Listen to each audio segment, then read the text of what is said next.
Bonjour à vous. Ce plateau, sur cette table ronde, nous allons parler de la fabrication additive et de la propriété intellectuelle, un dilemme cornélien. On a évoqué ça tout à l'heure avec Usinio. C'est vrai qu'aujourd'hui, avec le prototypage rapide, se pose la question de la propriété industrielle. Nous avons sur ce plateau, bonjour Fatima Guilassen. Vous êtes de l'INPI, de l'Observatoire de la propriété intellectuelle. Tout à fait. Oui, ça marche. Regardez, faites voir. Oui, tout à fait. Super. Et vous allez nous éclairer sur tout ce qui est aujourd'hui, comment on peut protéger peut-être des pièces, des outils, des créations avec la propriété, enfin avec la fabrication additive. Très bien. Thierry Charles, bonjour. Bonjour. Bonjour. Vous êtes vous, docteur en droit et directeur des affaires juridiques chez Alizé Plasturgie. Monsieur Vannereau, on va commencer avec vous. Vous êtes vice-président de l'Association française de fabrication et prototypage rapide. Oui, bonjour. Bonjour, on vous avait reçu l'an dernier avec beaucoup de plaisir. Et Franck Simon, bonjour. Bonjour. Vous êtes responsable thématique procédés avancés de fabrication et ingénierie de surface chez Viameca. Oui, et animateur du réseau RAFAM. Très bien, vous allez nous parler de ce réseau alors tout à l'heure. Vite fait, oui. Rapidement, ok, très bien. On commence avec vous, Monsieur Vannereau. En tant qu'association française de fabrication et de prototypage rapide, vous voyez les évolutions de ce secteur chaque année en temps réel, avec un développement qui va croissant. On en a évoqué, on l'évoque à chaque table ronde presque, tout à l'heure dans l'aéronautique également. Donnez-nous un peu votre regard aujourd'hui sur la profession et sur le secteur du prototypage rapide. L'évolution, elle est certaine depuis 20-30 ans. Ça a commencé déjà dans le domaine plastique. Personnellement, je suis très orienté sur le domaine du métal, ce qui nous rapproche avec Franck au niveau de la fabrication additive métal. On voit une évolution qui est certaine. On a une évolution qui est basée sur des métiers qui sont à forte demande, connotation, économie, gain de masse. Parce que comme je le soulignais l'année dernière, il n'y a qu'un seul driver, c'est le driver de coût. Ce driver de coût, aujourd'hui, il est principalement orienté dans des métiers comme l'aéronautique ou dans le médical pour le côté reprise osseuse sur les implants, dans le côté aéronautique pour un côté gain de masse.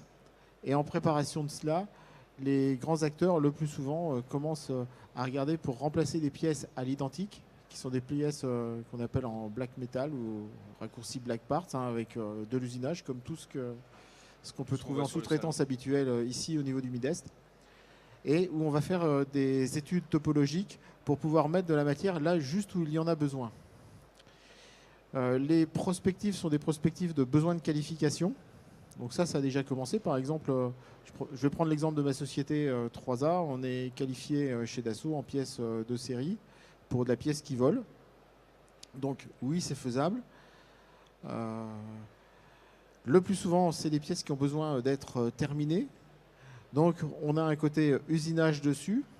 Et ce que l'on voit, c'est qu'il faut arriver à allier les capacités de la fabrication, de la finition de la pièce, en sachant qu'il faut aussi le côté approvisionnement sur la poudre et sur le côté montage-distribution. Donc on a une nouvelle chaîne de valeur qui est en train de se mettre en place.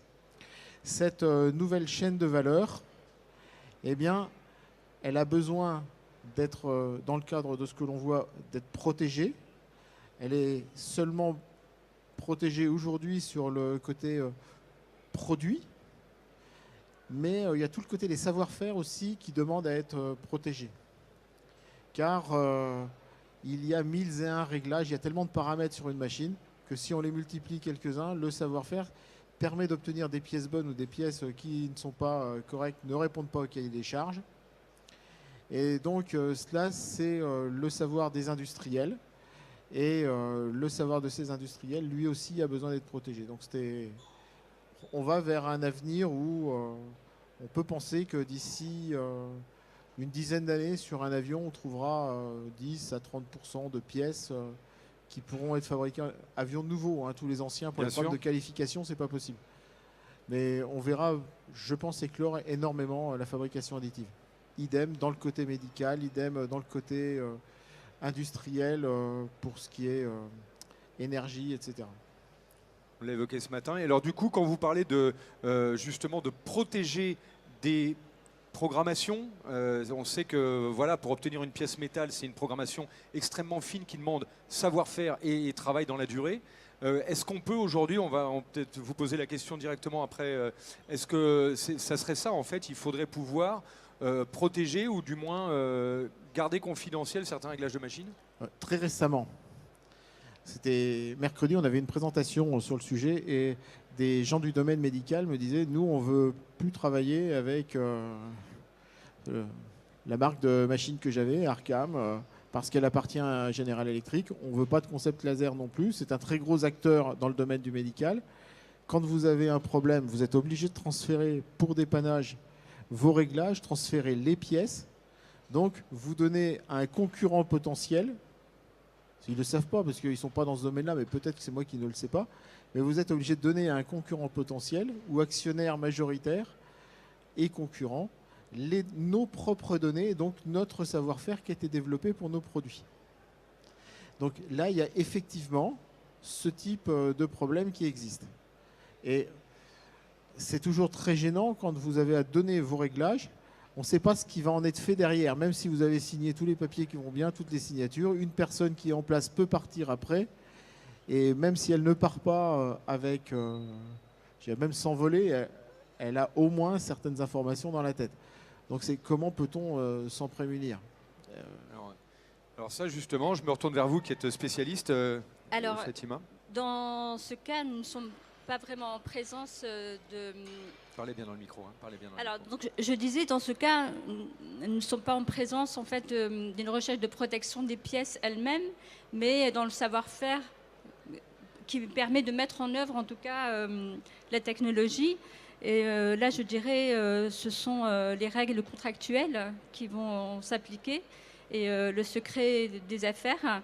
Donc, si ces règles que vous souhaitez protéger sont qualifiées de secret, donc il existe sur le plan juridique une définition bien précise. D'ailleurs, il y a eu un règlement récent sur une directive sur le secret des affaires.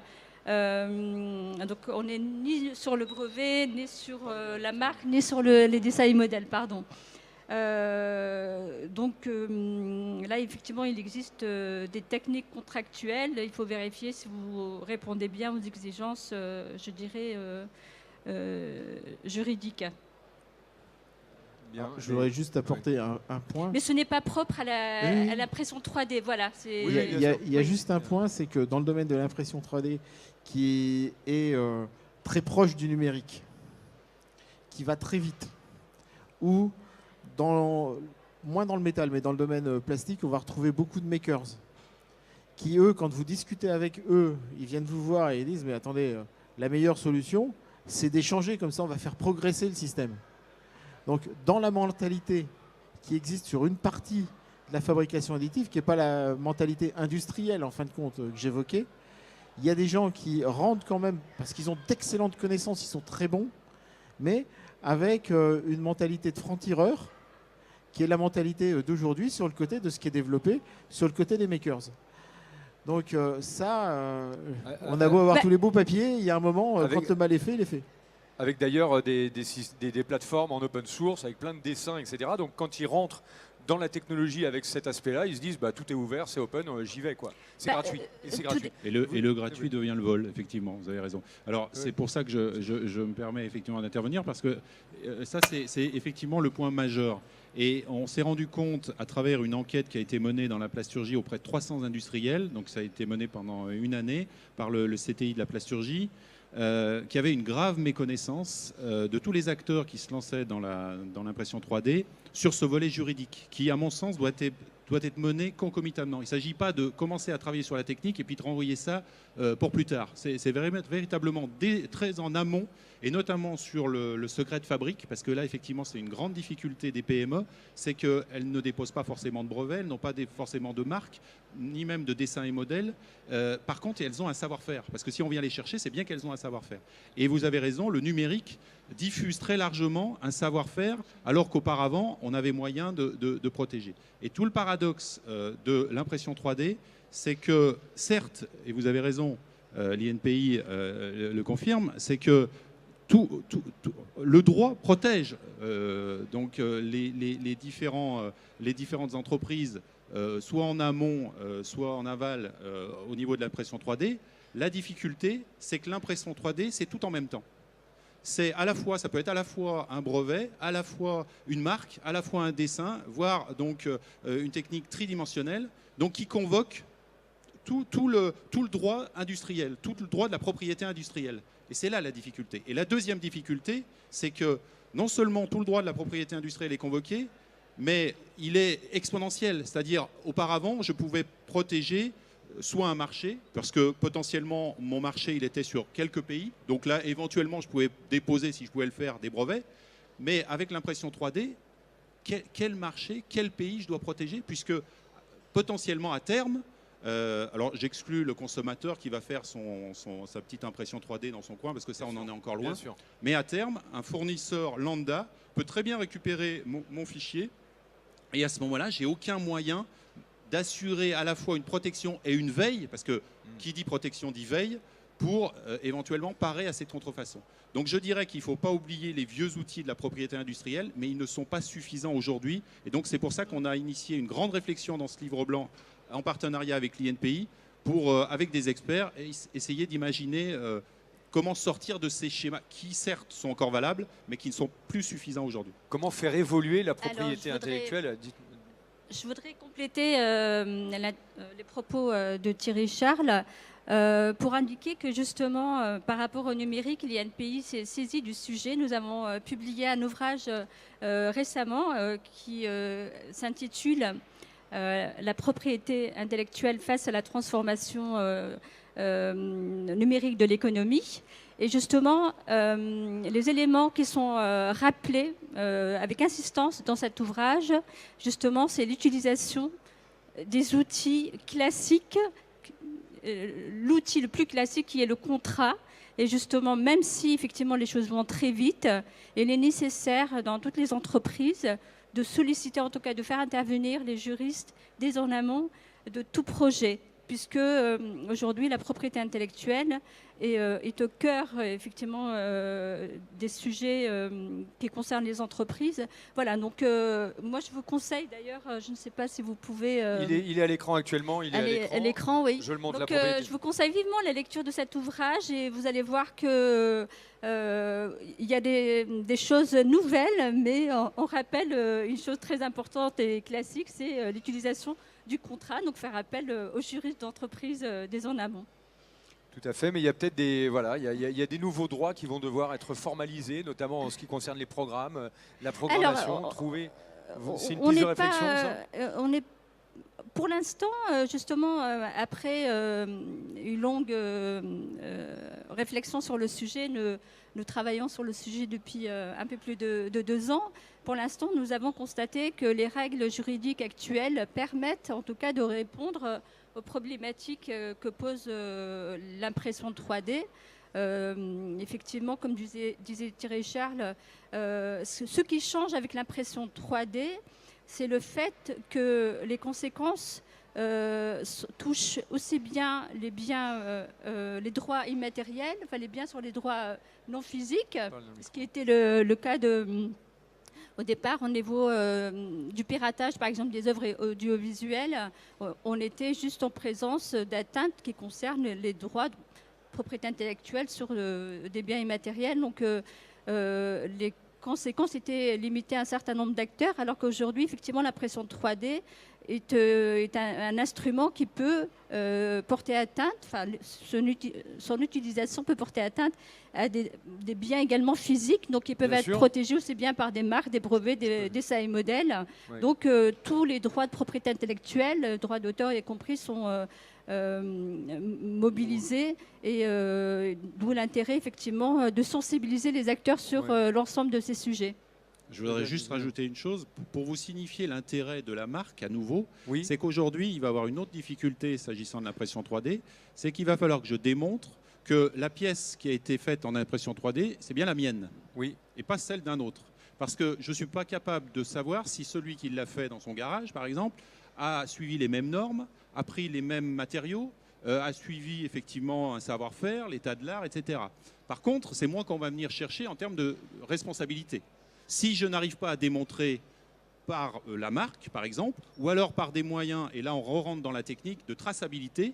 Oui. Donc là aujourd'hui, on a travaillé notamment dans la plasturgie avec notre matériothèque pour essayer de trouver des moyens qui existent, techniques, pour assurer une traçabilité. Alors un peu comme ce qui se fait pour les billets de banque, hein, on est tout à fait capable de voir un faux d'un vrai. Ben, c'est la même chose pour une pièce, qu'elle soit plastique ou sans doute métal, hein, je pense que c'est la même chose. Et ça devient très important parce qu'au niveau de la responsabilité, et notamment en cas d'accident dans l'aéronautique ou dans l'automobile, on imagine les conséquences, voire dans le médical. Si je ne suis pas moi-même capable de sécuriser ma propre production, voire les fournisseurs agréés avec moi, là, on dépasse le cadre de la propriété intellectuelle, mais à mon sens, le sujet est au moins aussi important et grave. Et là encore, on doit s'en occuper en amont, parce que si on veut imaginer une traçabilité, il faut l'intégrer dans la matière, dans le produit, très en amont évidemment, quoi. Et c'est ce que vous faites avec justement les plastiques. Vous intégrez, il y a comme c'est pas une puce, mais c'est un marqueur.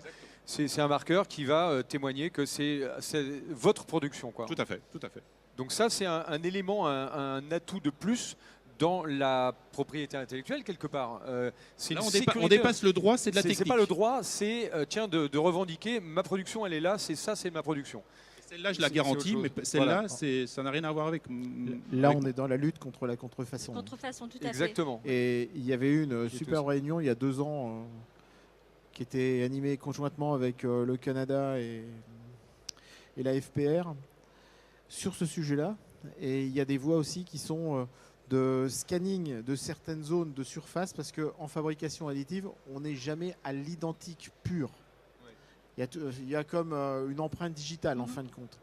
Et donc de pouvoir certifier que la pièce par son empreinte digitale était bien celle qui avait été faite, sachant que les capacités de scanning qui permettent, parce qu'il y a la rétroconception aussi, qui est un gros morceau. Moi, je me rappelle à cette réunion-là, j'étais très heureux, et là je ne l'ai pas sur moi, mais de venir avec une clé faite en contrefaçon.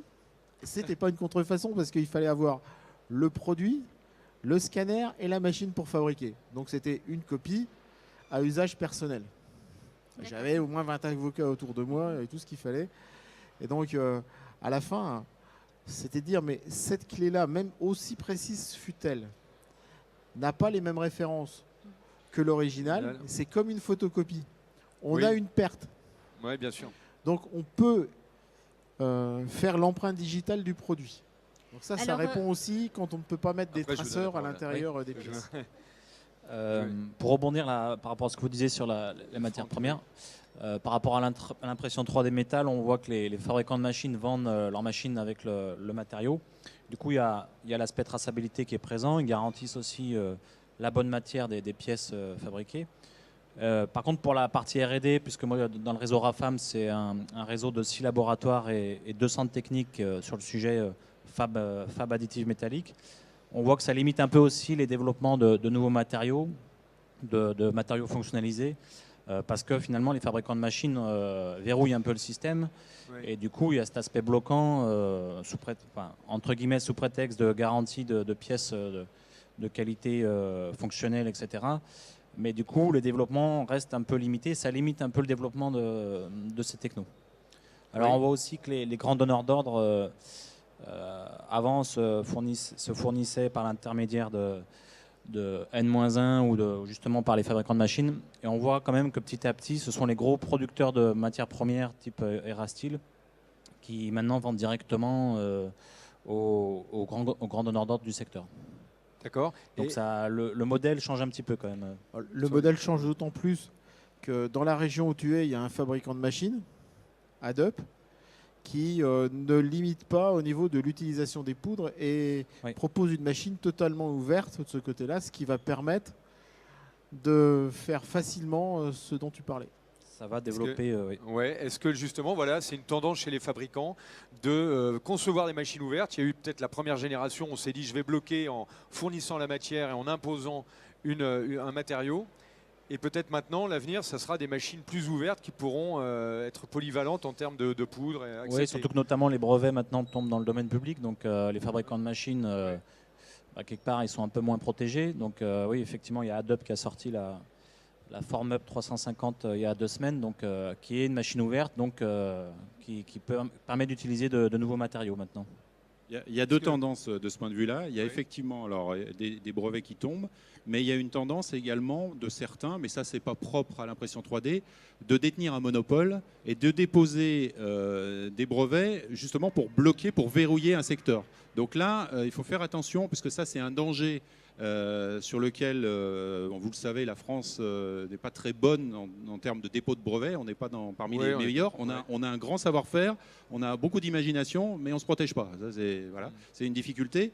Par contre, il y en a qui ont une politique complètement différente, c'est bloquer, verrouiller, déposer, quand bien même ils ne développeraient pas. Alors ça pose un problème en droit, puisque normalement, quand on se protège, on doit également développer derrière. Mais pour autant, voilà, il y a eu aussi une politique de certains de verrouiller un secteur, pour d'autres, effectivement, d'être dans l'open source.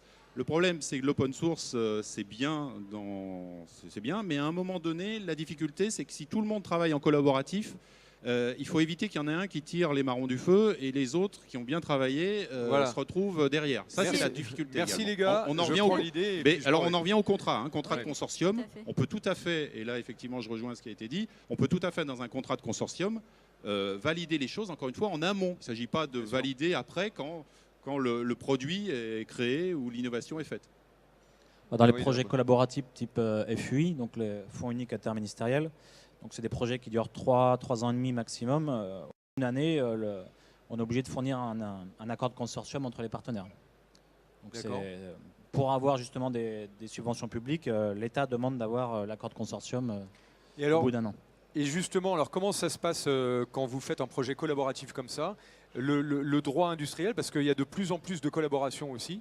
Là, on parle de la propriété intellectuelle par rapport à une technologie, mais il y a aussi dans le cadre de collaboration comme ça, comment ça se gère?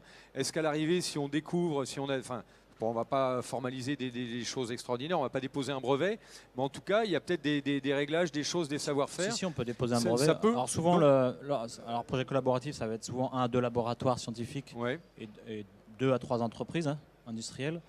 Souvent, le labo, lui, ce qui va l'intéresser, c'est de publier dans des revues scientifiques. Et l'industriel, ça va être de breveter, de fabriquer, et ensuite de commercialiser. Donc après, c'est dans le cadre de l'accord que ça va se jouer. C'est un accord. Vous pouvez nous rappeler, en fait, un brevet, on peut très bien avoir plusieurs co-déposants. Tout à fait. C'est pas limité, ça. Tout à fait. D'ailleurs, à ce propos, nous avons également publié en 2012 un rapport sur l'innovation collaborative, mais je n'ai pas fourni. Non, je ne pensais pas qu'on allait parler de ce sujet. Non, mais parce qu'effectivement, il ne faut pas confondre, en fait. Souvent, on pense que l'innovation collaborative, en tout cas que le travail en collaboration suppose l'absence de propriété intellectuelle. Au contraire, justement, c'est un phénomène qui doit inciter en tout cas les parties prenantes, enfin les acteurs, justement à poser, en tout cas à définir ce qui appartient à qui dès le départ.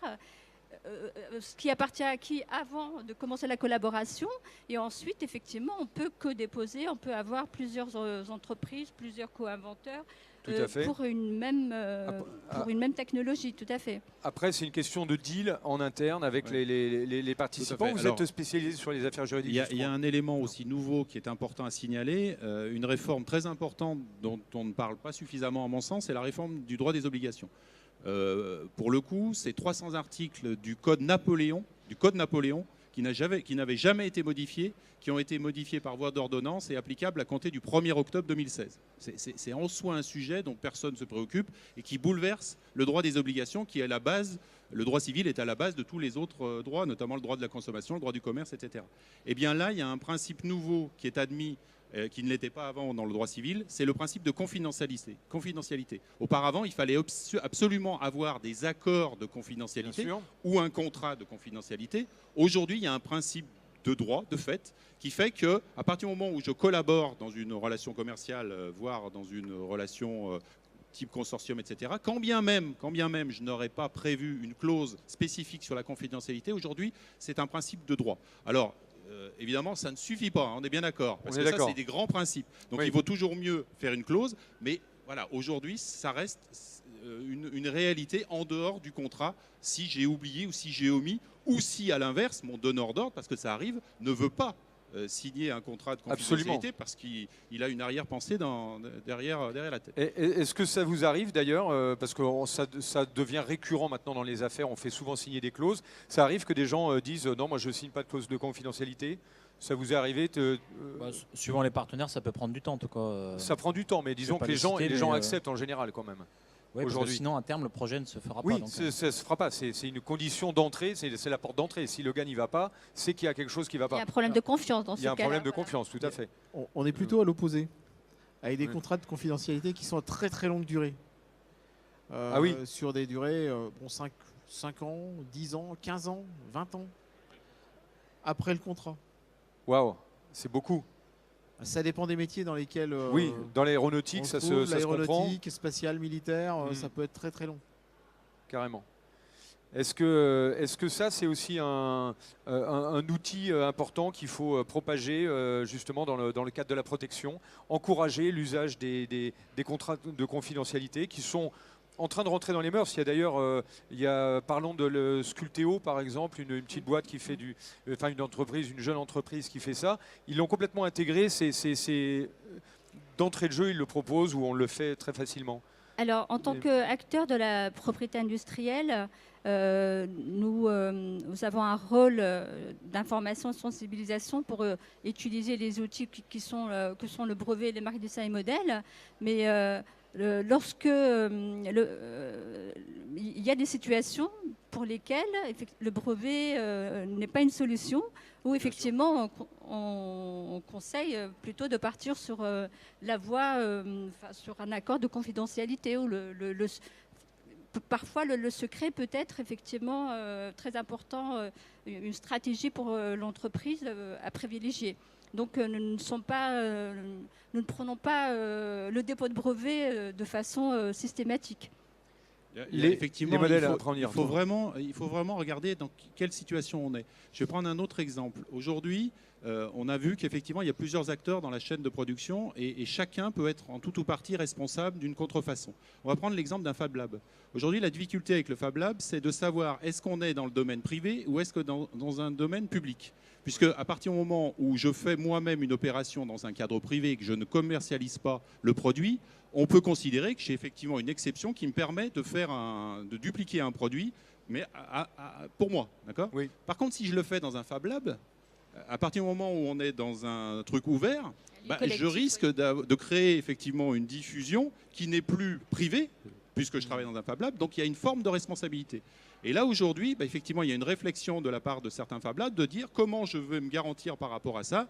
Donc, ils essayent de renverser la charge de la preuve en disant démontrez-moi le fait qu'il n'y a plus de service après-vente, il n'y a plus de pièces de rechange et qu'effectivement, à partir de ce moment-là, vous êtes en capacité de faire ce produit. Donc, ils renversent la charge de la preuve. Ce n'est pas à moi de le prouver, c'est à vous de le prouver en cas de difficulté. Par contre, dans d'autres cas, effectivement, je suis assez d'accord, il faut cultiver le secret. Vous avez aujourd'hui des grandes entreprises qui délivrent, quand il s'agit de donner un certain nombre de sources, d'études, etc., une partie des documents, une partie de la technique, et pas tout. Donc là, c'est un peu, j'allais dire, on est à la limite parfois du droit, mais en l'occurrence, c'est une bonne protection aussi. Puisque, je le répète, encore une fois, si on est dans un dépôt public, eh bien là, je livre aujourd'hui potentiellement au monde entier mon savoir-faire. Voilà, alors, certes, aujourd'hui, ça reste ça reste une nécessité dans certains cas, mais je ne suis pas convaincu que ça soit nécessaire dans tous les cas. Et encore une fois, je reviens sur le risque qui n'existait pas hier, à savoir, il y avait un tel investissement sur des machines d'injection, voilà. Aujourd'hui, c'est plus le cas. Je veux dire, aujourd'hui, un outillage prototype, ça y est, c'est parti. C'est en quelques mois. Donc l'investissement aujourd'hui, il est beaucoup moindre. Et donc de ce point de vue-là, j'ai multiplié le risque de contrefaçon qui n'existait pas auparavant. Donc voilà, c'est aujourd'hui, c'est un peu compliqué effectivement quand on est une PME.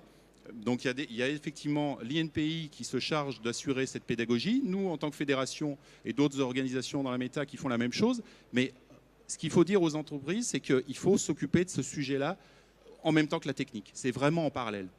Vous parliez du marqueur. Juste une question. Est-ce qu'on a beaucoup de modèles de pièces déposées? Le modèle, c'est pas très cher finalement. Il y a beaucoup de pièces qu'on ne peut pas breveter parce qu'il n'y a pas d'innovation particulière. Par contre, le modèle, c'est quand même une forme de protection qui peut être assez efficace sur certains secteurs. Où tiens, j'ai vraiment finalisé ma pièce, je sais qu'elle est comme ça, je dépose un modèle, c'est pas très cher et ça fait une protection de base qui permet d'arriver chez un client avec on a un Donc modèle vous déposé. évoquez dans ce cas le fichier numérique, le modèle. Non, oui, le fichier numérique ou même la pièce, La parce pièce, que oui. j'entends, tiens, quelqu'un qui fait une pièce en 3D qui est facilement reproductible, si je dépose ce modèle-là, bah, je me prémunis quand même. Alors la protection de la pièce, quel que soit son mode de fabrication, à partir du moment où ça répond aux critères de brevetabilité, Oui. ou si ça correspond, ou si c'est plutôt un dessin et modèle, on peut Oui. protéger, quel que soit en tout cas Le mode de fabrication. le mode de fabrication. Bien sûr, bien sûr. Peut protéger. Mais disons que en termes de développement industriel, je trouve que le modèle, c'est quelque chose d'assez souple, facile par rapport à un brevet qui est La difficulté, c'est que là, on est dans un modèle tridimensionnel. oui. Et là, il y a Très difficile, voilà, de- très difficile, parce que les quelques exemples qu'on connaît, c'est Coca-Cola, c'est Lego, c'est Toblerone. Il y en a pas 40 000. Hein. Donc, Oui. et en plus de ça, l'autre difficulté, c'est qu'effectivement, des fois, on est à la limite de la contrefaçon et du parasitisme. C'est-à-dire, en gros, j'ai pas exactement fait le même, mais ça ressemble étrangement, ce qui fait que je capte une partie du public, Oui. parce que voilà, le visuel, etc. Donc là, ça devient un peu ardu techniquement, mais voilà, vous avez des avocats qui se chargent très bien de ça. Il y a pas de souci. Le mode de protection par brevet ou dessin et modèle, en fait, génère des enjeux. Il existe des enjeux très importants derrière, puisque c'est la durée de protection. Oui. Donc c'est pour ça que s'il s'agit d'une invention, une solution technique, effectivement, la protection sera naturellement par le brevet qui permet qui confère un monopole de 20 ans, alors qu'un dessin et modèle, c'est beaucoup plus long. Donc si le modèle, en tout cas la forme, est conditionnée par sa fonction technique, on va exclure la protection par le modèle. Donc le droit à ce Bien sûr. niveau-là est assez, je dirais, rigide, mais derrière, c'est pour protéger, je dirais, la société, pour Ouais. éviter des monopoles abusifs de longue durée. Carrément, mais Il y a un point important par rapport à ce qui est forme et modèle de pièces. C'est ce qui est envisagé dans le domaine, entre autres, de réparation, qu'elle soit aéronautique ou autre, où on peut considérer, bon, vous avez un avion qui est en panne à un endroit aujourd'hui, qu'est-ce qu'on fait? On appelle, on prend une pièce qui est sur étagère, on l'envoie. Demain, avec les vitesses de fabrication en fabrication additive, on peut très bien dire, je vais fabriquer cette pièce-là à côté de l'aéroport, la finir, la remplacer. Demain, c'est peut-être après-demain. Mais c'est théoriquement possible. Nous, c'est ce qu'on avait fait avec la tige d'épaule. On avait présenté, tu nous avais donné un prix il y a 4 ans. En 10 jours, on l'avait fabriqué, ce qui a été à l'envers de tout ce qui se faisait. Aujourd'hui, on pourrait la faire encore plus rapidement. Ce qui se passe à ce moment-là, c'est comment peut-on garantir que le plan qui arrive, c'est bien, la définition numérique va bien être la bonne qui est utilisée, qu'elle ne va pas être utilisée une fois après pour faire des copies par d'autres, Oui. que le matériau, lui, il est bon, etc. Donc là, on est sur quelque chose, sur une nouvelle forme de ressources. Alors, il y a des gens qui travaillent pour que le fichier ne puisse servir qu'une seule fois, que si on retire juste un bit à l'intérieur du fichier, ça fait une autre forme. Il y a Parallèle Géométrie au Canada qui a sorti d'excellentes solutions sur le sujet. Il y a plein de travaux, mais on n'est pas que sur le côté juridique. On est sur un... Cybersécurité presque. Enfin, il y a On est sur la il y a un petit côté cybersécurité. cybersécurité, il y a plusieurs angles Tout à d'approche. fait. Alors effectivement, Oui, allez-y. oui. C'est pour ça que d'ailleurs nous avons décidé de réfléchir à ce sujet. C'est parce qu'effectivement la fabrication additive, l'impression 3D, comme vous le disiez dans le titre, un problème cornélien. Un dilemme cornélien. Voilà, c'est Cornélien. que c'est à la fois une technologie qui présente des opportunités énormes et qui sont que l'on découvre au fur et à mesure. Et en même temps des risques, des craintes pour à la fois les industriels, aussi les artistes, hein, puisque maintenant vous pouvez numériser une sculpture et l'envoyer en Chine, par exemple, et la reproduire. Donc, Ouais, et ce qui est intéressant, c'est qu'il y a tout un écosystème, en tout cas de business model, effectivement, qui se développe autour de cette question, avec des propositions de solutions pour éviter, enfin pour interdire la reproduction. Parlez bien dans le micro. Pardon. Pour éviter qu'un fichier puisse être téléchargé à plusieurs reprises. Mais pour l'instant, c'est un travail qui doit se faire justement. C'est une réflexion qui doit se faire sur le long terme avec l'industrie. Hein. À l'INPI, justement, nous avons mené une réflexion pour lancer le débat. Et notre position aujourd'hui, c'est que justement, ce sont les filières qui doivent, chaque filière doit se saisir du sujet pour mener, en tout cas mettre en place soit des mesures techniques de protection qui chacune qui va répondre à une problématique particulière d'un secteur, et aussi peut-être mettre en place une offre légale qui va permettre de dissuader en tout cas le consommateur d'aller vers des pièces contrefaisantes. Je crois que c'est le plus important, c'est la pédagogie auprès du consommateur. Parce que autant tout le monde est bien conscient qu'aujourd'hui, ce qu'on a connu avec le numérique, enfin, les films et la musique, aujourd'hui, un jeune comme un moins jeune, il ne conçoit plus d'acheter des CD, etc. Il est vraiment rentré dans cette logique tout gratuit, etc. Par contre, et c'est ce que vous avez dit, il n'y a pas de risque derrière. Il n'y a pas de risque. Oui. Sur un produit technique, on ne peut pas admettre ça sans penser au risque. Sans penser au risque. Donc, de ce point de vue-là, il faut véritablement faire une pédagogie auprès des consommateurs en disant attention, si vous achetez n'importe quoi, comme il est en train de se... C'est un peu ce qui se passe au niveau de la pharmacie sur Internet, hein, les produits pharmaceutiques sur Internet. Là, je ne vous garantis plus rien. Ouais. Donc, il faut véritablement avoir une politique pédagogique auprès des consommateurs en disant de ce point de vue-là, moi, je garantis quelque chose. Voilà, je garantis parce qu'il y a un cahier des charges, il y a des normes, etc. Et j'ai des fournisseurs agréés qui travaillent sous ce label-là.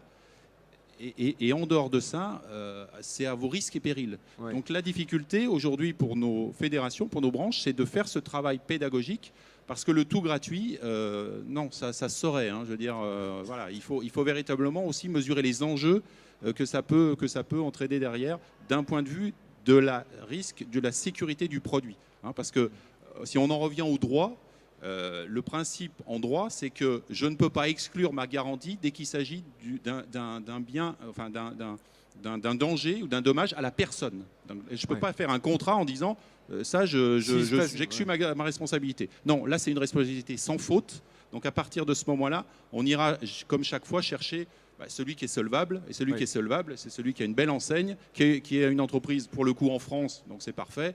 Et là, je n'ai pas de difficulté pour aller le trouver. Est-ce que, Franck Simon, vous qui travaillez sur les procédés avancés de production, est-ce qu'aussi, on va dire, l'excellence, le savoir-faire vraiment technologique peut être aussi à certains moments une garantie que le copieur il sera forcément de moins bonne qualité, il sera forcément en dessous, parce que même si on peut dupliquer, comme vous l'évoquiez tout à l'heure, il y a forcément des différences de matière, de finition. Est-ce qu'aujourd'hui aussi la qualité est une protection, comme ça l'a été longtemps dans le luxe. Tiens, j'arrivais pas à refaire la montre telle qu'elle parce qu'il y avait une vraie excellence technologique. C'est sûr qu'à travers les projets que nous menons, donc les projets FUI ou à travers l'animation du réseau, L'idée, c'est effectivement d'avoir une longueur d'avance, aussi bien en termes de procédés, de conception aussi, puisque l'un des enjeux, c'est quand même de concevoir différemment avec cette technologie. Oui. Donc derrière tout ça, il y a aussi former les ingénieurs et les techniciens dans les écoles à ces nouvelles technologies. Donc là, oui, on peut avoir un gain d'avance par rapport aux pays émergents, mais on voit quand même des entreprises qui réalisent des développements en France et qui ensuite commencent à partir en production dans les pays du Maghreb, notamment pour la partie fabrication additive. Donc ça, c'est quand même un sujet à regarder de près. Mais effectivement, c'est encore un domaine où on a, au niveau recherche en tout cas, une petite longueur d'avance. Au niveau production, à l'échelle mondiale, on a 3% des machines à l'échelle mondiale en France contre 30% aux States. Donc on n'est pas non plus un pays qui sommes devant en termes de production. Par contre, en termes de R&D, on n'est pas si mauvais que ça. Oui. On est bien en termes de R&D. Et ce que vous évoquez en fait, c'est tout d'un coup, cette bascule d'un pays à l'autre. Je conçois le produit en France et je vais le faire fabriquer au Maghreb ou en Asie. Il y a aussi peut-être sur la propriété intellectuelle ce problème de frontières, que la propriété intellectuelle n'est pas la même dans les différents pays. Aux États-Unis, il faut exploiter la marque pour qu'elle reste en vigueur. Sinon, elle tombe. En France aussi, mais il y a quand même des grandes différences en termes d'interprétation de propriété intellectuelle, ce qui peut poser des problèmes dans certains cas. Excusez-moi, mais sur le numérique, il n'y a plus de frontières. Il n'y a plus de frontières. Donc, effectivement, il peut y avoir des spécificités d'ordre public dans chaque pays, mais qui dit numérique dit bien sûr. frontières. Donc, absolument. Voilà, la difficulté majeure, à mon sens, elle est là. Elle est là, c'est que la production n'a plus aucune frontière, mais le droit, lui, va en avoir dans certains... La grande difficulté, quand vous êtes dans une relation internationale, la première difficulté, ça va être de définir quel est le droit applicable et quelle est la juridiction qui sera... référente en cas de problème. En cas de difficulté. Je peux vous dire que parfois on met 2 ans à s'entendre, contrat ou pas contrat. Donc vous voyez qu'avec le numérique, pour le coup, là, ça va être un sujet et un débat avant de traiter le fond du problème. Il n'y a plus de frontières et le temps, il nous est compté parce que ça va très très très vite. L'information dans le côté du numérique, ce que l'on fait, elle fait le tour de la planète 3 fois dans le temps de la seconde. Et c'est là où est la difficulté pour pouvoir avoir le temps de réagir. Et la difficulté aussi, c'est que dans le domaine de la contrefaçon, c'est qu'on est finalement hors du droit, puisque la contrefaçon, c'est aussi une atteinte volontaire à des droits de propriété intellectuelle.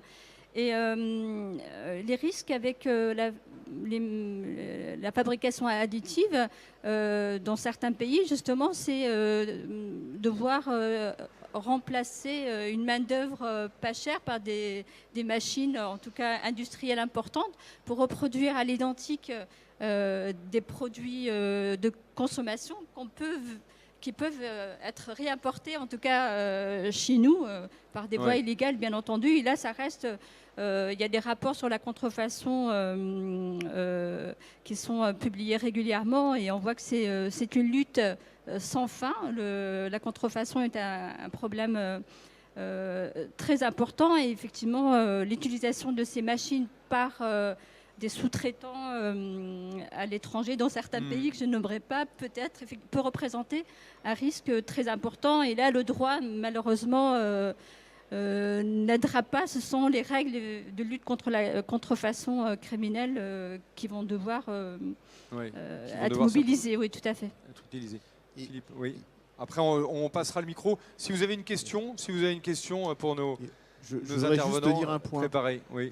Là, on voit quand même, on parle de choses qui sont assez négatives, en fin de compte, de protection, et on est sur des choses négatives pour nous protéger, nous, industriels. Il faut quand même regarder aussi, faire le bilan par rapport à tout ce qui est positif qu'apporte la fabrication additive. Ah mais oui, dans l'ensemble. Tout à fait, c'est le sujet. Il faut quand même voir que la balance, elle a un côté très très positif. Bien sûr. Mais il ne faut pas laisser faire n'importe quoi. Voilà, on examine un des aspects, un des facteurs qui a été développé par la fabrication additive. Mais on s'aperçoit, si on refait un petit tour de ce qui a été dit, entre je marque la matière en termes de filiale de la plasturgie, de groupe, là aussi, je pense que c'est important, ce que vous disiez tout à l'heure, de se fédérer en corporation, d'avoir des droits, des chartes de travail. Donc marquer la matière, ça peut être bien. Tout ce qui est dépôt, bien sûr, marque, modèle, brevet, ça aide aussi. Sensibiliser les entreprises, les sensibiliser. PME à la protection, en tout cas en amont de leur création, c'est très important aussi. Exactement, les clauses de confidentialité, également des programmes un peu justement protéger les programmes. Ça c'est vraiment. Mais là c'est vrai qu'on va vers la cyber, on va vers tous ces enjeux aujourd'hui de sécurité numérique quelque part. J'ai dans mon ordinateur tous les programmes. Tiens, une clé USB, ça y est, j'ai plus mes programmes, quoi. Après, vous avez Donc, le droit d'auteur pour certains. Il y a le aspects. droit d'auteur Ouais. également aussi, qui va être plus sur des œuvres créatives, on va dire, plutôt, que sur des pièces Dès lors- industrielles, les deux. Oui, effectivement. Voilà, c'est on pour est ça d'accord. que- oui. Oui, tout à fait. Et il y a quand même des leviers, il y a quand même aussi une réflexion qui se fait. On retrouve, vous aviez parlé de votre livre blanc, Alors le livre blanc, on le retrouve Tu- sur le site de la Fédération de la plasturgie et des composites. Donc il est gratuit, il est Oui. voilà, Téléchargeable. téléchargeable gratuitement. Et alors on a travaillé avec l'INPI et l'Alliance du Futur. Donc évidemment, si on veut vraiment développer le volet juridique, le rapport de l'INPI est très très bien fait. Nous, on a essayé de s'entourer d'experts. Oui. Alors des personnes de l'INPI, des personnes, des experts d'industriels, des experts au niveau de la matériothèque justement pour la traçabilité. Donc voilà, c'est plus un outil pédagogique pratique Bien que sûr. quelque chose qui soit trop juridique, parce que c'est pas vraiment l'intérêt. Je voudrais juste dire que c'est relativement intéressant à en lire, en ce sens que c'est l'une des enquêtes les plus importantes qui a été menée sur le sujet en France, puisqu'il y a 300 entreprises qui ont répondu. Donc, pour le coup, c'est relativement exhaustif d'un point de vue industriel, je veux dire. La diversité d'expériences. Voilà, exactement, puisque 80% aujourd'hui de l'impression 3D, c'est les matériaux plastiques. Donc, on peut dire que il y a déjà un peu d'expérience sur ce sujet-là. Excellent. Donc Philippe Vannereau, on retrouve bien sûr l'AFPR, l'Association française de fabrication prototypage rapide, vos actions, les événements que vous allez encadrer, les aides, on l'a sur le site internet aussi. afpr.asso.fr. asso.fr, très bien. Et Oui, j'en profite pour inviter aux prochaines assises européennes de la fabrication additive qui se tiendront la semaine d'après le Bourget oui. à l'école centrale Supélec. Le lieu n'est pas encore défini vu qu'il y aura peut-être le nouveau bâtiment ou pas qui sera fait. D'accord. Donc juste après le Bourget, c'est au printemps, mois de mars. C'est fin juin, dernière semaine de juin. Fin juin, excellent. Franck Simon, donc on vous retrouve où pour suivre un peu l'actualité de... Sur le site de Viameca, donc Viameca. du pôle, donc avec des infos sur le réseau RAFAM. Et puis, comme Philippe, j'en profite pour annoncer la prochaine journée RAFAM, donc sur la fabrication additive métallique, avec une matinée axée scientifique de haut niveau, une après-midi plus industrielle qui se tiendra le 4 mai, jeudi 4 mai à Saint-Étienne. D'accord. La journée RAFAM, le 4 mai à Saint-Étienne, le rendez-vous est pris. Fatima, donc à l'INPI, on peut y aller. Maintenant, c'est à Courbevoie. Alors à l'INPI, je vous Ouais. invite à y aller dès lors que vous avez des questions sur la protection de votre technologie ou d'essais et modèles, marques. Nous avons également des antennes dans les régions. Des aides en ligne aussi. Enfin, il y a un numéro. Nous ça avons va, il y a du un conseil. centre d'appel. conseil, Des hein. experts vous répondent. Donc il y a un numéro sur le site de l'INPI. Donc vous pouvez appeler sur toutes les questions liées à la propriété intellectuelle. Donc nous avons également des publications. Certaines vous ont été présentées. Nous travaillons sur différents sujets. Nous avons également travaillé sur l'API, le développement durable.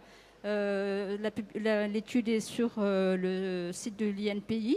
Donc nous continuons à travailler également sur le sujet de l'impression 3D, puisque on est amené à travailler encore ensemble dans le cadre justement d'une réflexion sur les mesures à mettre en place pour accompagner l'essor de cette technologie tout en rassurant en tout cas les titulaires des droits. Excellent. Donc à suivre. Sans transition, je vois que là tout le monde est là. On va clore cette table ronde, mais on va enchaîner sur la suivante, qui va traiter toujours de la fabrication additive, mais en évoquant là plutôt les matières. La fabrication additive, ce n'est pas que du plastique et des composites. On a parlé un petit peu des matières. On va prolonger. On laisse juste une petite respiration de quelques minutes.